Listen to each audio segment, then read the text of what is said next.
370-35 से Jammu Kashmir national conference उसकी दिफाई हिकमत अमली के लिए इलेक्शन में जाएगी। जमहूरी मुल्क में जब बादशाह बदलता है, जब इंतखाबात मुकम्मल होते हैं तो एक अंदाज़ा लगता है कि जो पुराना रिजीम था उसमें तब्दीली आई। जम्मू कश्मीर में बरसगीर में 1947 के बाद जब जम्मू कश्मीर में जब बादशाहों का तबादला हुआ, यानी एक रिजीम से दूसरे रिजीम में आए, हम जम्मू कश्मीर के वासी, हमें तारीख पढ़ने का मौका तो ज़रूर मिला। हमने देखा कि जम्मू कश्मीर में वज़ीर-ए-आज़म की कुर्सी को वज़ीर आला तक पहुंचाया गया, सदारती ओहदे को जो है वो गवर्नर तक पहुंचाया गया, वज़ीर आला की कुर्सी को बाद में ज़ेर इंतज़ाम इलाके में यूनियन टेरिटरी चीफ मिनिस्टर तक पहुंचाया, और इसी तरह से गवर्नर साहब के ओहदे को लेफ्टिनेंट गवर्नर तक के ओहदे तक पहुंचाया। लेकिन उसमें एक जमात जो है वो शराकतदारी में तकरीबन बराबर चल रही है। और जम्मू कश्मीर में जब 15 अगस्त 2025 की तकरीर थी तो गालिबन हम साउथ एशिया की बात करें या किसी मुल्क की बात करें, नजरें थी कि शायद 15 अगस्त पे जम्मू कश्मीर के चीफ मिनिस्टर जो हैं वो किसी बड़ी इक्तसादी और सियासी पैकेज का ऐलान करेंगे। लेकिन इक्तसादियात तो अपनी जगह, जम्मू कश्मीर के वज़ीर आला ने जो लबकुशाई की उसमें उन्होंने कह दिया कि अब वो दस्तखती मुहिम का आगाज करने जा रहे हैं, यानी सिग्नेचर कैंपेन। अमूमन आपने देखा हो कि सिग्नेचर कैंपेन जो है वो जम्मू कश्मीर में शराब नोशी पर पाबंदी करना हो, इंजीनियर रशीद के लीडरान ने चलाई। किसी वक्त में जो लीडरान इलेक्टोरल पॉलिटिक्स में यकीन नहीं रखते थे वो अपनी बात मनवाने के लिए इलेक्टोरल पॉलिटिक्स के बजाय जो है सिग्नेचर कैंपेन शुरू करते थे। और इसी फार्मूले को उमर अब्दुल्ला ने कल बड़े ऐवान में लोगों के सामने, अवामी मजमुए के सामने 15 अगस्त के इस बड़े दिन पर जो ऐलान किया कि दस्तखती मुहिम का आगाज करके, सिग्नेचर कैंपेन का आगाज करके जम्मू कश्मीर में स्टेट हुड के लिए लोगों से पूछा जाएगा। सिग्नेचर का मतलब है, सपोज अगर मेरे पास कोई फाइल है, मैं कोई ऑफिसर हूं और मैं सिग्नेचर नहीं कर रहा हूं, फाइल पेंडिंग रही। सिग्नेचर का मतलब है कि अब आपने लोगों को जाके बोलना है, क्या मुझे आप इजाजत देते हैं कि मैं स्टेट हुड मांगूं? जनाब वजीर आला बनते बनते आपने स्टेट हुड का जिक्र तक नहीं किया।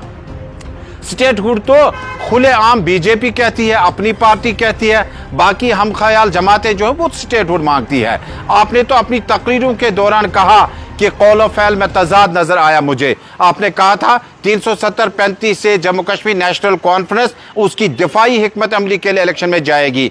पीएचजीडी का मतलब था, जो आपने इसको अलग कर दिया, उसका मतलब था कि नेशनल कॉन्फ्रेंस के पास मेजॉरिटी आए, कांग्रेस का वो हाथ वाला निशान इस्तेमाल किया जाए ताकि इंप्रेशन ये हो जाए कि नेशनल कॉन्फ्रेंस और कांग्रेस ही जमाते हैं, बाकी पार्टियां दर पर्दा जो है वो अपना मंसूबा तैयार करने में लगी या उनका नस्बुल ऐन अलग हो सकता है। उमर साहब, जम्मू कश्मीर के अवाम आपसे जानना चाहती है, सिग्नेचर कैंपेन के बजाय आपके पास जम्मू कश्मीर की इस असेंबली में 52 निशस्तें आपकी अपनी है, और जब आप अपने असेंबली सेशन के दौरान स्पेशल सेशन मंगवाए, बुलाए, जब सुप्रीम कोर्ट का वर्डिक्ट आया कि आपने इतने हफ्ते तक इंतजार करना है, उसके बाद बाइसरन का भी वहां जिक्र किया गया। मुझे लगता है कि जम्मू कश्मीर में आपके पास मेजॉरिटी है, मेजॉरिटी का इस्तेमाल कीजिए, रेजोल्यूशन करारदाद लाइए, और करारदाद में देखते हैं जम्मू कश्मीर के ये जो विधायक हैं, असेंबली मेंबरान हैं, ये किस तरफ से बैठेंगे, ये आपका साथ देंगे या किसी और का साथ देंगे। आपने कैबिनेट में जो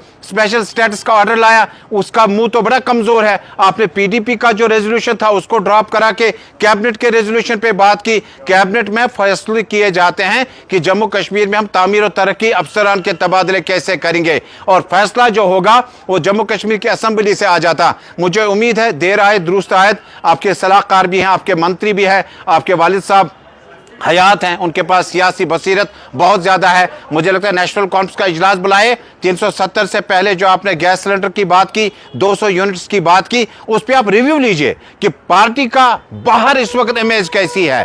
उमर अब्दुल्ला साहब, आप ठीक है, आप किश्तवाड़ जाते हैं, आप प्राइम मिनिस्टर से मिलते हैं, आप दिल्ली जाते हैं, लेकिन बाहर मार्केट आइए और देखिएगा कि नेशनल कॉन्फ्रेंस ने जो इमेज बनाई थी 370 की हिफाजत के लिए, दिफा के लिए हम लोग आएंगे, जब ये चीजें सामने आई है तो आपकी पार्टी की जो पोजीशन है वो इस वक्त बहुत कमजोर होती जा रही है। मुझे उम्मीद है दस्तखती मुहिम के बजाय आप फौरी तौर पर जम्मू कश्मीर के आने वाले वक्त में जब भी असेंबली का इजलास होगा रेजोल्यूशन लाएंगे, और रेजोल्यूशन के बाद ये फैसला करेंगे कि आपने जो लोगों से वादा किया था 370 वापस लाएंगे, 35 से वापस लाएंगे, उस पर बातचीत करेंगे। स्टेट हुड के लिए लोगों के पास जाने की जरूरत है। कहीं ये अर्बन लोकल बॉडी पोल कैंपेन तो नहीं करेंगे आप, कहीं लोगों तक अपनी बेबसी पहुंचाने का जरिया तो नहीं बनेंगे। आप ताकतवर हैं, आपके पास मेजॉरिटी है, आपके पास अपोजिशन लोग साथ हैं, लेकिन खुदा के लिए जम्मू कश्मीर को इतना कम नीचे दर्जे पे न लाए जहां दस्तखती मुहिम से हमें स्टेटहुड की बात मनवानी पड़ेगी, जो बीजेपी का नैरेटिव है। यह नेशनल कॉन्फ्रेंस का नैरेटिव नहीं हो सकता।